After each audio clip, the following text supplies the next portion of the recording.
Hello friends, welcome to Krishna academy. Friends, આજે આપણે standard 10 ધોરણ 10 સબ્જેક્ટ ઇંગ્લિશ પોયમ નંબર 4 એટલે કે પોયમ 4. પોયમનું નામ છે વેનીલા ટ્વિલાઇટ. વેનીલા એટલે સુગંધી, ટ્વિલાઇટ એટલે સંધ્યા, એટલે કે સાંજના સમયની વાત છે મિત્રો. અહીંયા વેનીલા ટ્વિલાઇટ એટલે સુગંધી સંધ્યા, સાંજના સમયની આ કાવ્યમાં વાત કરવામાં આવી છે. તો મિત્રો, આ કાવ્યને આપણે ક્વેશ્ચન આન્સર જોશું, જે સ્વાધ્યાય પોથીમાંથી લીધેલા છે. તો મિત્રો, જો તમને આ વિડીયો ગમે તો ક્રિષ્ના એકેડમીને સબસ્ક્રાઇબ અવશ્ય કરી લેજો. મિત્રો, આની પહેલા આપણે 3 પોયમના ક્વેશ્ચન આન્સર મૂકી દીધેલ છે. આ પોયમ નંબર 4 છે. તો હવે આપણે આમાં ટોટલ 5 સ્ટાન્જા છે. કેટલા છે? 5 સ્ટાન્જા છે, જેમાં 6 થી 7 ક્વેશ્ચન છે બધા સ્ટાન્જામાં. હવે આપણે સ્ટાન્જાનું પહેલા ગુજરાતી કરશું, પછી ક્વેશ્ચન આન્સર જોશું. Read the lines of the poem. તો કાવ્યની પંક્તિઓ વાંચો એન્ડ આન્સર ધ ક્વેશ્ચન્સ એટલે પ્રશ્નોના જવાબ આપો. તો સ્ટાન્જા નંબર 1, જેમાં 5 લીટી છે, તેનો આપણે પહેલા ગુજરાતી જોશું, પછી પ્રશ્ન જવાબ જોશું. The stars lean down to kiss you. તો કવિ શું કહે છે? સ્ટાર્સ એટલે તારાઓ, લીન ડાઉન એટલે નમે છે, ઝૂકે છે, ટુ કિસ યુ એટલે તને ચુંબન કરવા. તો તને ચુંબન કરવા માટે તારાઓ ઝૂકે છે.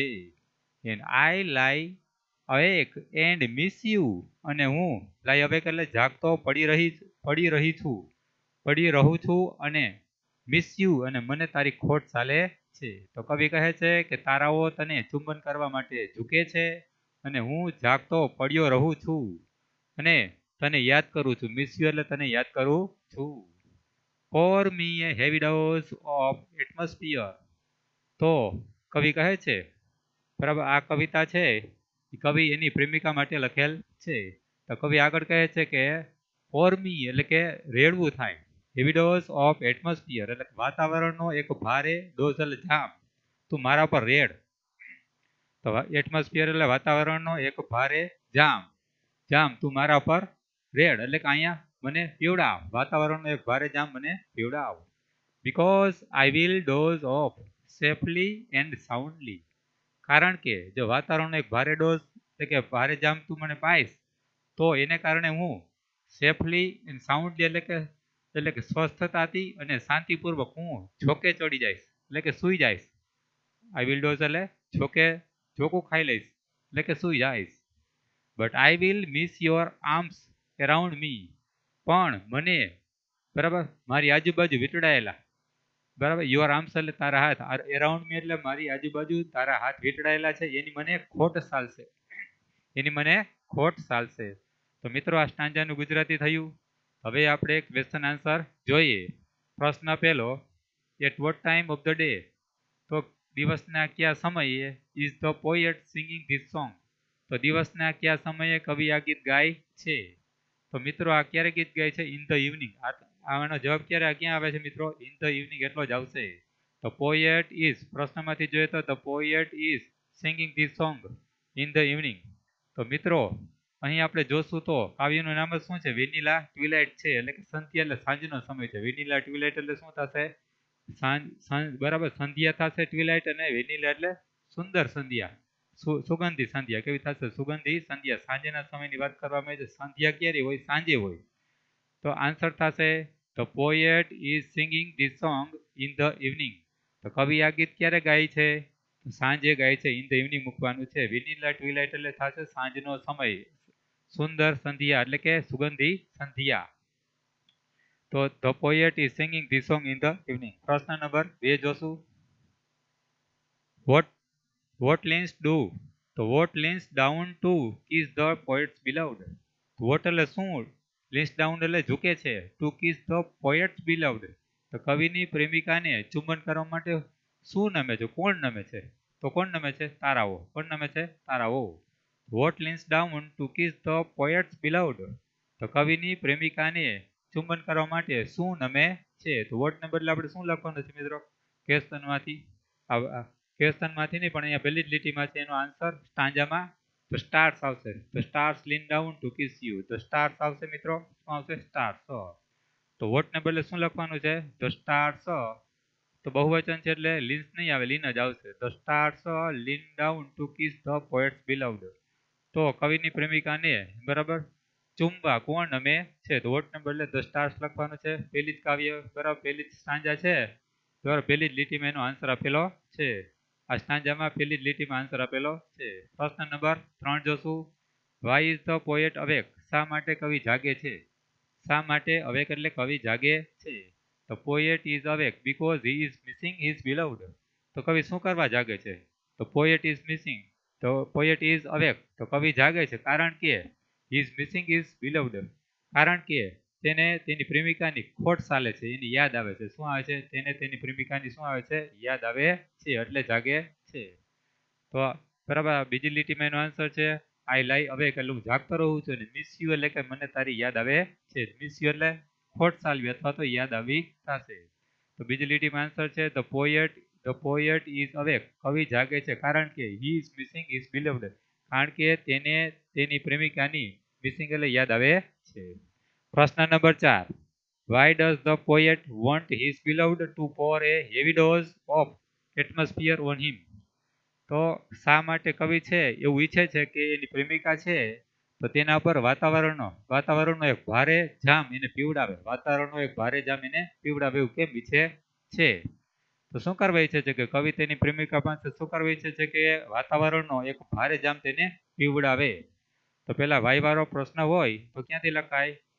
ક્વેશ્ચન માંથી લખાય. તો પોએટ ડઝ હોય તો વોન્ટનું વોન્ટ્સ, તો poet wants his beloved to pour a heavy dose of atmosphere on him. આટલું પ્રશ્નમાંથી લખીને પછી બીકોઝ થી લખી નાખાય. વાય વાળો ક્વેશ્ચન હોય એટલે બીકોઝ થી લખવું પડે. બીકોઝ શું કરવા ઈચ્છે છે કે વાતાવરણનો એક ભારે એને જામ પીવડાવે, કારણ કે કવિ છે ઈચ્છે છે કે બરાબર ભારે જો વાતાવરણનો જામ પી જાય તો શાંતિપૂર્વક અને બરાબર સ્વસ્થતાથી અને શાંતિપૂર્વક સુવા માંગે છે, એટલે વાતાવરણનો ભારે જામ એની પ્રેમિકા પાસેથી પીવા માંગે છે. તો બીકોઝ થી લખવાનો બીકોઝ હી વોન્ટ સ્લીપ, કારણ કે કવિને સૂવું છે. સેફ એન્ડ સાઉન્ડલી એટલે શું થશે?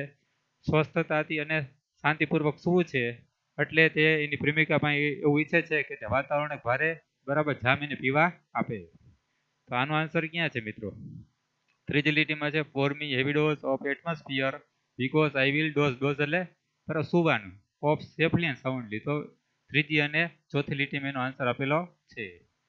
તો બરાબર આટલું બીકોઝ થી જ લખવાનું છે, બાકી ક્વેશ્ચન માંથી લખવાનું બીકોઝ હી વોન્ટ્સ, કારણ કે કવિ છે કે સ્લીપ એટલે સુવા માંગે છે. સેફ એન્ડ સાઉન્ડ એટલે કે સ્વસ્થતાથી અને શાંતિપૂર્વક સુવા માંગે છે, એટલે કે એની પ્રેમિકા પાસેથી એક વાતાવરણનો ભારે જામ પીવા માંગે છે. પ્રશ્ન 5. Vote will the poet miss. તો કવિ શું બરાબર આ મિસ એટલે યાદ આવે બરાબર, એને કવિને શું યાદ આવે છે? મિસ એટલે ખોટ ચાલવી અથવા તો શું થશે? યાદ આવવું. કવિને શું યાદ આવે છે? તો પોએટ વિલ મિસ, તો કવિને મિસ એટલે યાદ આવે છે. શું યાદ આવે છે? His beloved arms around him, તો કવિને તેની પ્રેમિકાના હાથ તેની આજુબાજુ વીંટળાયેલા યાદ આવે છે. તો કવિને શું યાદ આવે છે? The poet will miss his beloved, તો તેની પ્રેમિકાના આર્મ્સ એટલે હાથ યાદ આવે છે, જે તેની આજુબાજુ વીંટળાયેલા હોય છે, તો એ હાથ કવિને યાદ આવે છે. તો બરાબર ક્યાં છે એનો છેલ્લી લીટીમાં આન્સર છે, તો એને શું યાદ આવે છે? યોર આર્મ્સ અરાઉન્ડ મી છેલ્લી લીટીમાં છે. તો આનો જવાબ આપણે ઇન્ડિયા સ્પીચમાં લખેલો છે, એટલે કે મીન આવે હિમ આવે, કવિ હિમ આવે એટલે એનું થશે હિમ. તો poet will miss his beloved arms around him, તો કવિ તેની પ્રેમિકાના તેની આજુબાજુ વીંટળાયેલા હાથ એને યાદ આવશે. પ્રશ્ન number 6. Vote is the antonym of the word light. તો એન્ટોનિમ એટલે શું થશે મિત્રો? એન્ટોનિમ એટલે વિરોધી શબ્દ થશે. લાઇટના બે મિનિંગ થાય. લાઇટ એટલે પ્રકાશ થાય બરાબર, લાઇટ એટલે હળવું પણ થાય. તો અહીંયા હળવાના મિનિંગમાં છે. લાઇટ એટલે હળવું, તો હેવી એટલે ભારે થશે. તો લાઇટ એટલે હળવું છે, તો એનો એન્ટોનિમ્સ એટલે વિરોધી શબ્દ કયો થશે? હેવી એટલે ભારે થશે. તો ક્યાં છે? તો ત્રીજી લીટીમાં છે. તો લાઇટ એટલે હળવું ને હેવી એટલે ભારે, વિરોધી શબ્દ છે. હવે એના પછી છે પ્રશ્ન 7. What is the antonym of the word asleep. ફરી એકવાર આપણે જોઈએ તો એન્ટોનિમ એટલે વિરોધી શબ્દ છે, અસ્લીપ એટલે સૂવું ને અવેક એટલે જાગવું. તો ઉપર પણ આપણે એન્ટોનિમ જોયું હતું. લાઇટ એટલે હળવું, હેવી એટલે ભારે. એવી જ રીતના એન્ટોનિમ એટલે વિરોધી શબ્દ છે, અસ્લીપ એટલે સૂવું, અવેક એટલે જાગવું બરાબર. અવેક એટલે શું થશે? જાગવું. તો તો બીજી લીટીમાં જ છે અવેક એટલે જાગવું થશે મિત્રો. શું થશે અવેક એટલે જાગવું? તો અસ્લીપનો મિનિંગ શું થશે? વિરોધી શબ્દ અવેક એટલે જાગવું. તો એક સ્ટાન્જાના ક્વેશ્ચન આન્સર પૂરા. હવે બીજો સ્ટાન્જા જોશું આપણે, સ્ટાન્જા નંબર 2 કે એનું આપણે ગુજરાતી જોશું. તો I would send a postcard to you dear. તો ડિયર એટલે વાલી, પ્રિય, એની પ્રેમિકાને કહે છે ડિયર. તો મેં તને પોસ્ટકાર્ડ મોકલ્યું હોત. સેન્ડ એટલે શું થશે? મેં તને પોસ્ટકાર્ડ મોકલ્યું હોત. Because I wish you were here. કારણ કે મારી એવી ઈચ્છા છે કે તું અહીં હોય, મારી પાસે હોય. તો મેં તને એક પોસ્ટકાર્ડ મોકલ્યું હોત વહાલી, બીકોઝ કારણ કે મારી એવી ઈચ્છા છે કે તું અહીં મારી પાસે હોત. I will watch the night turn light blue. તો હું ગાઢ અંધારી રાત્રિને બદલતી, પરિવર્તન થતી જોઈશ. કેવી ભૂરી, આછી ભૂરી થતા જોઈશ. તો ગાઢ અંધારી રાત્રિને ટર્ન એટલે બદલતા જોઈશ, તો આછી ભૂરી થતા જોઈશ. But it is not the same without you. પણ તે એવી સુંદર નહીં હોય. It is not the same, પણ તે પહેલા જેવી સુંદર નહીં હોય. વિધાઉટ યુ એટલે કે તારા વિના. કવિ તેની પ્રેમિકાને કહે છે કે વિધાઉટ યુ એટલે તારા વિના એ રાત્રિ તો બદલીને ભૂરી થઈ જશે, પણ એ તારા વિના પેલા જેવી સુંદર હશે નહીં. Because it takes to whisper quietly.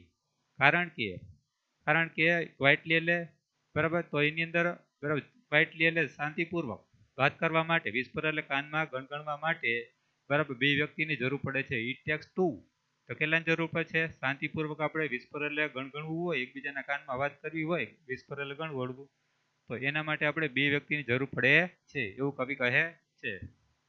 હવે આ સ્ટાન્જાના ક્વેશ્ચન આન્સર જોશું. પ્રશ્ન પહેલો, વોટ ડઝ ધ પોએટ વિશ? તો કવિની શું ઈચ્છા છે? તો બીજી લીટીમાં જ છે ને, કવિની એવી ઈચ્છા છે કે તેની પ્રેમિકા તેની પાસે હોય. તો હવે આપણે ઇન્ડિયા સ્પીચમાં લખવું પડે. ધ પોએટ, ડઝ હોય તો વિષ્ણુ વિશેષ. ધ પોએટ વિશેષ ધેટ હિઝ બિલવ્ડ, તેની પ્રેમિકા, વેર વિથ હિમ, તેની પ્રેમિકા તેની સાથે હોત તો. તો બીજી લીટીમાં એનો આન્સર આપેલો છે મિત્રો. બીજી લીટીમાં ધ પોએટ ડઝ હોય તો વિષ્ણુ વિશેષ ધેટ હિઝ બિલવ્ડ એટલે તેની પ્રેમિકા, વેર વિથ હિમ તેની સાથે હોત તો. પ્રશ્ન બીજો, વિચ લાઇન શોઝ ધેટ, કઈ પંક્તિ એવું બતાડે છે કે the poet Mises his beloved. તો કઈ પંક્તિઓ બતાડે છે કે કવિને મિસેસ એટલે યાદ આવે છે, તેની પ્રેમિકાની યાદ આવે છે, એવી કઈ પંક્તિઓ છે? તો આપણે માત્ર આ કાવ્યની પંક્તિઓ ગોતવાની છે કે કવિને તેની પ્રેમિકાની મિસેસ એટલે યાદ આવે છે એવી કાવ્ય પંક્તિઓ ગોતવાની છે. તો મિત્રો એ કાવ્ય પંક્તિઓ છે નંબર 3 અને નંબર 4. તો શું કે છે? મને તારી યાદ આવે છે એ કાવ્ય પંક્તિમાં શું છે? I will watch the night turn light blue. તો હું રાત્રિ ગાઢ અંધકારવાળી છે તેમાં ભૂરી થતા જોઈશ, પણ એ પેલા જેવી સુંદર નહીં હોય. વિધાઉટ યુ એટલે તારા વિના. એટલે આ વાક્ય પરથી ત્રીજી અને ચોથી લીટીમાં સમજી શકાય કે એને કવિને તેની પ્રેમિકાની યાદ આવે છે. તો આ ત્રીજું અને ચોથું સેન્ટેન્સ લખવાનું છે. પ્રશ્ન number 3, why is the night not the same as before for the poet? શા માટે રાત્રિ બરાબર કેવી નથી? નોટ ધ સેમ એટલે સરખી, સુંદર નથી. As before for the poet, તો કવિ માટે પેલા જેવી રાત્રિ કેમ સુંદર નથી? બરાબર, કવિ માટે નાઇટ કેમ પેલા જેવી સુંદર હતી, તો અત્યારે કેમ નથી? બિફોર ફોર ધ પોએટ, કવિ માટે પેલા જેવી રાત્રિ કેમ સુંદર નથી? તો આપણે ક્વેશ્ચનમાંથી લખાય, વાય વાળો પ્રશ્ન છે એટલે the night is not the same as before for the poet. Because થી લખવાનું છે કે કારણ એટલું જ છે કે તેની પ્રેમિકા તેની સાથે નથી, એટલે કે રાત્રિ પેલા જેવી એના માટે સુંદર નથી. બીકોઝ આવશે, because his beloved is not with him, કારણ કે તેની પ્રેમિકા તેની સાથે નથી. તો આપણો જવાબ છે ચોથી લીટીમાં છે, it is not the same without you એટલે તેના વિના. તો શું થશે? ધ નાઇટ ઇઝ, પેલા નાઇટ લખવાનું પછી ઇઝ લખવાનું, is not the same as before for the poet. તો કવિ માટે રાત્રિ પેલા જેવી સુંદર નથી, કારણ કે, તો બીકોઝ એટલે કારણ કે, is beloved is not with him, કારણ કે તેની પ્રેમિકા તેની સાથે નથી. તો કેટલામાં છે? ચોથી લીટીમાં આનો આન્સર આપેલો છે. ચોથો પ્રશ્ન, write the rhyming words in the poem. Poem એટલે કે સ્ટાન્જા. અહીંયા તો આ સ્ટાન્જામાં રાઇમિંગ વર્ડ એટલે કે પાછળ ઉચ્ચાર સરખો આવે અને રાઇમિંગ વર્ડ કહેવાય. તો એવા કયા શબ્દો છે રાઇમિંગ વર્ડ? તો ડિયર અને હિયર આવ્યું, ડિયર ર આવ્યો, હિયર બ્લુ આવ્યું, બ્લુ અને યુ, તો બ્લુ અને યુ ઉચ્ચાર સરખો આવવો જોઈએ એને રાઇમિંગ વર્ડ કહેવાય. તો ક્યાં ક્યાં છે રાઇમિંગ વર્ડ? તો પહેલી લીટીમાં ડિયર છે, બીજી લીટીમાં હિયર છે, તો એક જોડી થઈ ડિયર અને હિયર. તો બીજી જોડી કઈ છે? બ્લુ અને યુ. તો બ્લુ અને યુ આ રાઇમિંગ વર્ડ છે. તો સ્ટાન્જા નંબર 3 જોશું. તો તેનું ગુજરાતી જોઈએ. તો silence is not so bad. તો ચૂપ કીધી એટલી ખરાબ પણ નથી. સાયલન્સ એટલે શું થશે? ચૂપ કીધી. તો ચૂપ કીધી એટલી ખરાબ પણ નથી. બરાબર. Till I look at my hands and feel sad. તો ક્યાં સુધી ખરાબ નથી? કે હું જોઉં છું મારા હાથ અને ફીલ સેડ એટલે ઉદાસી અનુભવું છું. Because the spaces between my fingers are right where yours fit perfectly. કારણ કે સ્પેસીસ બિટવીન માય ફિંગર, કારણ કે મારી આંગળીઓ વચ્ચે જે જગ્યા છે, કારણ કે સ્પેસીસ એટલે જગ્યાઓ, બિટવીન માય ફિંગર્સ એટલે મારી આંગળીઓ વચ્ચે સ્પેસીસ એટલે જગ્યાઓ છે, એમાં યોર્સ એટલે તારી આંગળીઓ છે એ રાઈટ, બરાબર, રાઈટ એટલે યોગ્ય, પરફેક્ટલી એટલે યોગ્ય રીતે ફિટ થઈ જાય છે. એટલે કે બરાબર મારી આંગળીઓની વચ્ચે તારી આંગળીઓ સુંદર રીતે શોભે છે, સંપૂર્ણ સારી રીતે શોભે છે, એવો મિનિંગ થાય છે. I will find repose in new ways, though I have not slept in 2 days. તો ધો એટલે છતાંય, કે હું 2 દિવસ ત્યાં સૂતો નથી, છતાંય હું કંઈક નવી રીતે પર આરામ કરવાનું શોધી લઈશ. હું 2 દિવસ ત્યાં સૂતો નથી, છતાંય આરામ કરવાની નવી રીતો શોધી લઈશ. શું કહે છે મિત્રો? કે though I have not slept in 2 days. હું 2 દિવસ ત્યાં સૂતો નથી, પણ હું ન્યૂ વેસ એટલે કે નવી રીતો શોધી લઈશ. ફાઇન્ડ એટલે શોધી લઈશ. રિપોઝ એટલે આરામ કરવાની નવી રીતો શોધી લઈશ. Because cold nostalgia chills me to the bone. કારણ કે અહીં કોલ્ડ એટલે ઠંડુ, પણ અહીં લાગણી વિહીન. કોલ્ડ એટલે શું થશે? કારણ કે લાગણી વિહીન વિયોગ, લાગણી વિહીન નોસ્ટાલ્જિયા એટલે વિયોગ. આ લાગણી વિહીન વિયોગ છે, બરાબર, એ બોન એટલે મારા હાડકાને થીજવી નાખે છે. ચિલ્સ મી ટુ ધ બોન એટલે કે મારા હાડકાને ચિલ્સ મી એટલે થીજવી નાખે છે, લાગણી વિનાનો. કોલ્ડ એટલે કેવો થશે? લાગણી વિનાનો વિયોગ છે એ મારા હાડકાને, બોન એટલે હાડકાને થીજવી નાખે છે. તો આ સ્ટાન્જાને આપણે ક્વેશ્ચન આન્સર જોઈએ.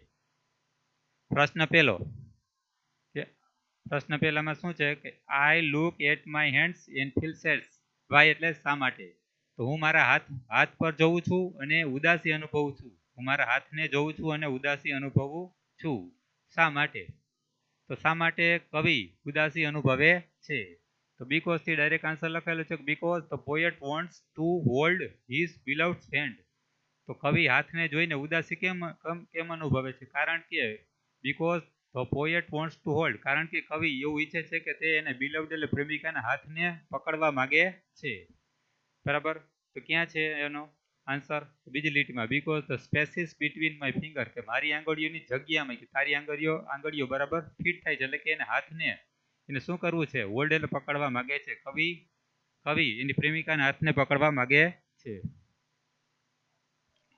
હવે પ્રશ્ન 2, એકોર્ડિંગ ટુ ધ પોએટ, તો કવિ અનુસાર ખાલી જગ્યા પૂરવાની છે. ઇઝ નોટ સો બેડ, શું ખરાબ નથી? તો પહેલી લીટીમાં છે ને is not so bad, silence આવશે. શું આવશે? સાયલન્સ એટલે ચૂપ કીધી પણ એટલી ખરાબ નથી. According to the poet silence is not so bad, એટલે કે ચૂપ કીધી પણ એટલી ખરાબ નથી. સાયલન્સ આવશે ખાલી જગ્યામાં. શું આવશે? પહેલી લીટીમાં છે silence. For how long has the poet been awake. તો કેટલા લાંબા સમયથી કવિ જાગી રહ્યા છે? તો ફોર 2 days છે. કેટલા છે? The poet has been awake for 2 days. કેટલા દિવસથી જાગે છે? For 2 days. તો ક્યાં એનો આન્સર છે મિત્રો? બરાબર. ત્રીજી લીટીમાં છે ને કે though I have not slept in 2 days.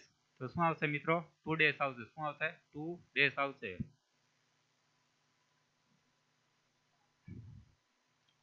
તો for how long has the poet been awake.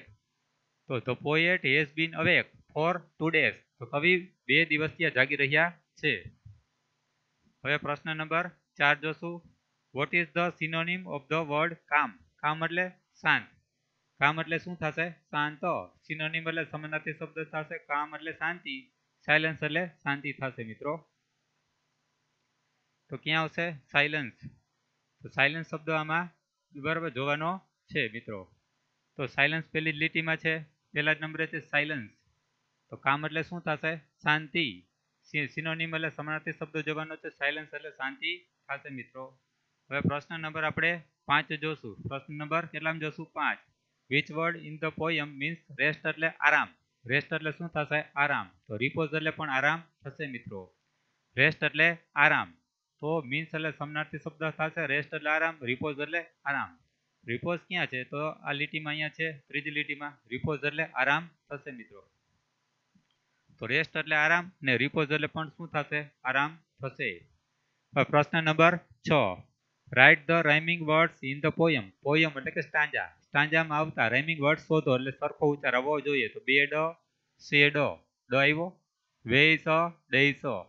તો બે જોડી છે રાઇમિંગ વર્ડ્સની. તો પહેલા તો બેડ છે અહીંયા, પહેલી લીટીમાં બેડ અને છેલ્લે છે શેડ. બેડ અને શેડ આ રાઇમિંગ વર્ડ છે. પછી ત્રીજી લીટીમાં છે વેઇઝ અને ડેઇઝ. શું થશે? તો પેલી જોડી કઈ છે રાઇમિંગ વર્ડની? બેડ ને શેડ. પછી વેઇઝ અને ડેઇઝ સરખા ઉચ્ચાર આવવા જોઈએ એટલે રાઇમિંગ વર્ડની આ જોડી છે. હવે સ્ટાન્જા નંબર 4. સ્ટાન્જા નંબર કેવો આવશે મિત્રો? 4 નંબર આવશે. તો તેનું આપણે ગુજરાતી જોઈએ. But drenched in vanilla twilight. તો વેનીલા એટલે શું થશે? સુગંધી સંધ્યામાં ભીંજાઈને. બરાબર, વેનીલા એટલે સુગંધી સંધ્યામાં ભીંજાઈને. I will sit on the front porch all night. તો સુગંધી સંધ્યામાં ભીંજાઈને હું સીટ એટલે બેસીશ, ફ્રન્ટ પોર્ચ એટલે આગળના ઝરૂખામાં આખી રાત્રિ બેસીશ. બરાબર, સુગંધી સંધ્યામાં ભીંજાઈને હું આગળના ઝરૂખામાં આખી રાત્રિ બેસીશ. વેસ્ટ ડીપ ઇન થોટ એટલે કે ઊંડા વિચારમાં બેસીશ. કેવા? વેસ્ટ ડીપ ઇન થોટ એટલે ઊંડા વિચારમાં બેસીશ. બીકોઝ કારણ કે, when I think of you કારણ કે જ્યારે હું તારા વિશે વિચારું છું, I don't feel so alone તો મને એકલું લાગતું નથી. As many times as I blink તો ઘણીવાર હું આંખને પટપટાવું છું. કેવું છે? As many times as I blink જેટલી વખત હું આંખને બરાબર પટપટાવું છું. I will think of you tonight હું તારી વિશે બરાબર થિંક એટલે વિચારીશ આજે રાત્રે. આઈ will think of you tonight હું તારી વિશે વિચારીશ આજે રાત્રે. હવે ક્વેશ્ચન આન્સર જોશું. પ્રશ્ન પહેલો, vote will the poet do all night. તો કવિ આખી રાત્રિ શું કરશે? કવિ આખી રાત્રિ શું કરશે? The poet will seat on the front porch.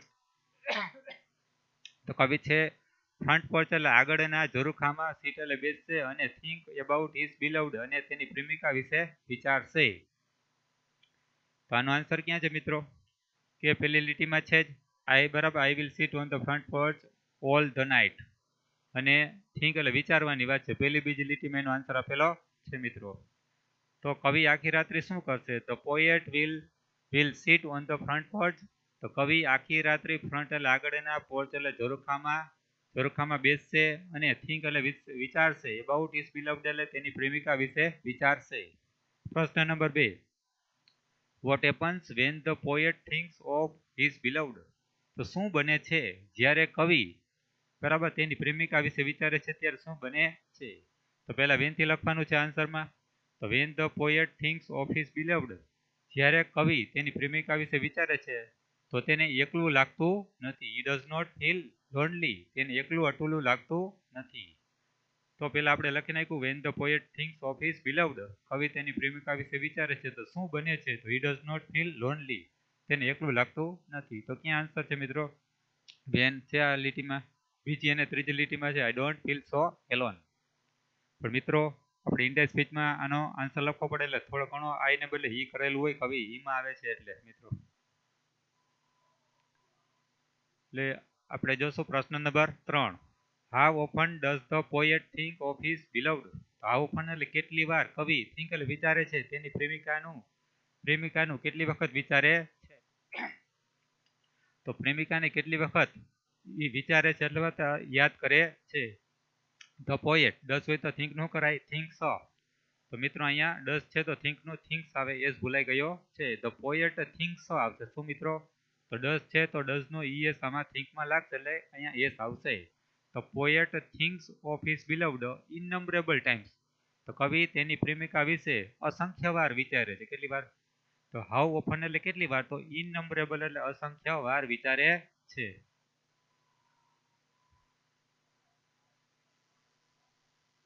તો અસંખ્ય વાર વિચારે છે મિત્રો. તો હવે પ્રશ્ન number 4, vote is the antonym of the word dry? તો ડ્રાય છે એટલે સૂકું થશે. એન્ટોનિમ એટલે શું થશે? વિરોધી શબ્દ ગોતવાનો છે મિત્રો. શું ગોતવાનો છે? ડ્રાય એટલે સૂકું. એન્ટોનિમ એટલે વિરોધી શબ્દ કયો થશે? ડ્રેન્ચ્ડ. તો ડ્રાય એટલે સૂકું ને ડ્રેન્ચ્ડ એટલે ભીંજાયેલું. કેવું થશે? ડ્રેન્ચ્ડ એટલે ભીંજાયેલું થશે. તો વિરોધી શબ્દ કહેવાનો છે ડ્રાય એટલે સૂકું, એન્ટોનિમ એટલે વિરોધી, ડ્રેન્ચ્ડ એટલે સુકાયેલું થશે મિત્રો. તો પહેલી લીટીમાં ડ્રેન્ચ્ડ શબ્દ આપેલો છે એટલે કે ભીંજાયેલું થશે, તરબોળ. પ્રશ્ન 5, vote is the synonym of the word સોક્ડ? તો સોક્ડ એટલે પણ શું થશે? ભીંજાયેલું થશે. પણ આ વખતે આપણે શું કહેવાનું છે? સિનોનિમ એટલે સમાનાર્થી શબ્દ કહેવાનો છે. તો ઉપર હતું ડ્રાય એટલે સૂકું, તો વિરોધી શબ્દ હતો ડ્રેન્ચ એટલે ભીંજાયેલું. હવે 5મા પ્રશ્નમાં સોક્ડ એટલે ભીંજાયેલું છે, તો તેનો સમાનાર્થી શબ્દ કહેવાનો છે. તો એનો સમાનાર્થી શબ્દ ફરી એકવાર ડ્રેન્ચ્ડ એટલે ભીંજાયેલું થશે મિત્રો. ડ્રેન્ચ્ડ એટલે શું થશે? ભીંજાયેલું થશે.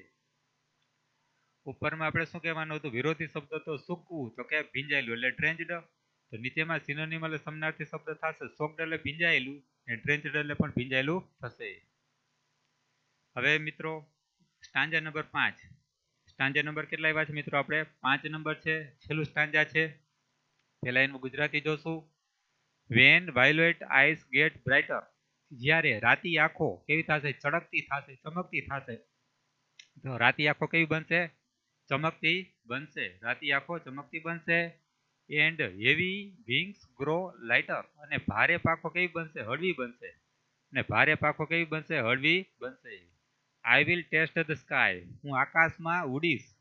હું આકાશમાં ઉડીશ. એન્ડ ફીલ અલાઇવ અગેન, અને ફરીથી જીવંતતા અનુભવીશ. And I will forget the word that I knew, અને બરાબર, અને જે હું ન્યૂ એટલે જાણતો હતો એ વર્ડ એટલે દુનિયાને હું ભૂલી જઈશ. બરાબર, જે દુનિયાને ન્યૂ એટલે જાણતો હતો એ દુનિયાને હું ફોરગેટ એટલે ભૂલી જઈશ. But I swear I will not forget you, પણ હું સોગંદ ખાઉં છું, હું પ્રતિજ્ઞા કરું છું કે હું તને ભૂલીશ નહીં. હું તને ભૂલીશ નહીં. બધું ભૂલી જઈશ દુનિયાને, પણ તને ભૂલીશ નહીં. Oh if my voice could reach, અરે મારો અવાજ, વોઇસ એટલે શું થશે? અરે મારો અવાજ, કુડ રીચ બેક, રીચ એટલે પહોંચે, બેક થ્રુ ધ પાસ્ટ એટલે ભૂતકાળમાં મારો અવાજ પહોંચે તો. I will whisper in your ear, તો હું તારા કાનમાં કંઈક ગણગણીશ. તો હું તારા કાનમાં કંઈક ગણગણીશ. ઓ ડાર્લિંગ, અરે પ્રિય, અરે વાલી. આઈ વિશ, મારી ઈચ્છા છે કે તું આજે અહીં હોત તો. યુ વેર હિયર, તું અહીં હોત તો. પ્રશ્ન પહેલો, કે વિચ લાઇન શોઝ ધેટ, કઈ પંક્તિઓ બતાડે છે કે the poet will always think of his beloved? તો આમાં માત્ર પંક્તિઓ બતાડવાની છે. એવી કઈ પંક્તિઓ છે કે કવિ વિચારે છે, હંમેશા તેની પ્રેમિકા વિશે વિચારે છે, એવી કઈ પંક્તિઓ છે? તો મિત્રો કઈ પંક્તિઓ છે? તો ત્રીજી નહીં પણ ચોથી અને પાંચમી પંક્તિ છે. કઈ છે મિત્રો? કે આઈ will forget the word that I new, કે જો હું જાણતો હતો એ દુનિયાને ભૂલી જઈશ, અને હું સોગંદ ખાઈને કહું છું કે હું તને ભૂલીશ નહીં. હંમેશા બરાબર, કવિ છે એની પ્રેમિકા વિશે વિચારે છે, એની આપણે કઈ લીટી લખવાની છે? ચોથી અને પાંચમી લીટી લખવાની છે. પ્રશ્ન number 2, what will the poet do, કવિ શું કરશે? If his voice could reach back to the past, તો કવિ શું કરશે જો તેનો અવાજ ભૂતકાળમાં પાછો પહોંચશે તો? તો શું કરશે? ઇફ થી લખવાનું છે પહેલા. If his voice could reach back to the past, જો તેનો અવાજ એટલે કે કવિનો અવાજ ભૂતકાળમાં પહોંચશે તો શું કરશે કવિ? બરાબર, શું કરશે? બરાબર, ધ પોએટ વિલ વિસ્પર, તો કવિ હળવેકથી, વિસ્પર એટલે ગણગણશે, ધીરેકથી બોલશે તેની પ્રેમિકાના ઈયર એટલે કાનમાં કંઈક બોલશે. તો તેનો અવાજ ભૂતકાળમાં જો પહોંચશે તો કવિ શું કરશે? તેની પ્રેમિકાના કાનમાં કંઈક ગણગણશે, બોલશે. બરાબર, એ ક્યાં છે? છેલ્લેથી કેટલી લીટીમાં છે? ત્રીજી અને ચોથી લીટીમાં છે ને? ત્રીજી, બરાબર, છેલ્લેથી ત્રીજી લીટી ને ચોથી લીટીમાં. આઈ will whisper in your air, whisper એટલે ધીરેકથી બોલવું થશે. તો કેવા શું માંગે છે? કે જો કવિનો અવાજ ભૂતકાળમાં પાછો પહોંચશે તો હી વિલ વિસ્પર, તે વિસ્પર એટલે હળવેકથી, ધીરેથી બોલશે. બિલવ્ડ એટલે પ્રેમિકાના કાનમાં કંઈક ગણગણશે. પ્રશ્ન number 3, write the rhyming words in the poem, તો કાવ્યમાં એટલે કે સ્ટાન્જામાં આવતા રાઇમિંગ વર્ડ ગોતો. તો બ્રાઇટર, ટર આવ્યું, લાઇટર, પછી ન્યૂ, તો યુ, ઈયર અને હિયર, આ 3 જોડી છે રાઇમિંગ વર્ડની મિત્રો. કેટલી જોડી છે? 3. રાઇમિંગ વર્ડ પહેલી ને બીજી લીટીમાં બ્રાઇટર અને લાઇટર. પછી ન્યૂ અને યુ આ બીજી જોડી, અને ત્રીજી જોડી કયું છે ઈયર અને હિયર. આ 3 જોડી છે રાઇમિંગ વર્ડની જોડી જે ઊંચા સરખા આવે એને રાઇમિંગ વર્ડ કહેવાય. હવે પ્રશ્ન number 4. Vote is the antonym of the word remember? તો રિમેમ્બર એટલે યાદ કરવું, એનો વિરોધી શબ્દ કયો થશે? બરાબર, એન્ટોનિમ એટલે વિરોધી શબ્દ કહેવાનો છે. રિમેમ્બર એટલે યાદ કરવું છે, તો રિમેમ્બર એટલે યાદ કરવું, તો ફોરગેટ એટલે ભૂલી જવું થશે. વિરોધી શબ્દ આપણે કહેવાનું છે ફોરગેટ એટલે ભૂલી જવું. તો ઉપરથી ચોથી લીટીમાં છે ફોરગેટ એટલે ભૂલી જવું, તો વિરોધી શબ્દ કહેવાનો છે રિમેમ્બર, યાદ કરવું, ફોરગેટ એટલે ભૂલી જવું. તો ફરી પાછો એન્ટોનિમ એટલે વિરોધી શબ્દ છે લાઇટ એટલે હળવું, તો હેવી એટલે ભારે. બરાબર, હેવી એટલે ભારે. બીજી લીટીમાં હેવી શબ્દ આપેલો છે મિત્રો, હેવી એટલે ભારે થશે. લાઇટ એટલે હળવું, એન્ટોનિમ એટલે વિરોધી શબ્દ, હેવી એટલે ભારે. પ્રશ્ન number 6. Which word in the poem means promise? વચન આપવું, તો આનો સમાનાર્થી અર્થ કહેવાનો છે. મીન્સ એટલે શું થશે મિત્રો? સમાનાર્થી અર્થ કહેવાનો છે. પ્રોમિસ એટલે વચન આપવું, એટલે સોગંદ ખાવા, વચન આપવું. સ્વેર એટલે સોગંદ ખાવા થશે મિત્રો. સ્વેર એટલે શું થશે? સોગંદ ખાવા થશે. સ્વેર શબ્દ આપેલો છે 5મી લીટીમાં. સ્વેર એટલે સોગંદ ખાવા, પ્રતિજ્ઞા બરાબર લેવી. તો પ્રોમિસ એટલે વચન આપવું ને સ્વેર એટલે સોગંદ ખાવા થશે. પ્રશ્ન number 7. Which word in the poem means to speak softly? Speak એટલે બોલવું, સોફ્ટલી એટલે હળવેકથી બોલવું, ધીરેકથી બોલવું, તો એનો સમાનાર્થી શબ્દ કયો થશે? એનો મીનિંગ શું થશે? તો વિસ્પર એટલે હળવેકથી કાનમાં કહેવું, બોલવું. તો સ્પીક એટલે બોલવું, સોફ્ટલી એટલે હળવેકથી ધીરેકથી બોલવું, એટલે વિસ્પર એટલે કે હળવેકથી બોલવું. તો વિસ્પર શબ્દ ક્યાં છે? છેલ્લેથી બીજી લીટીમાં આપેલો છે. તો વિસ્પર એટલે હળવેકથી બોલવું એવો અર્થ થશે મિત્રો. તો અહીં 5 સ્ટાંજા હતા.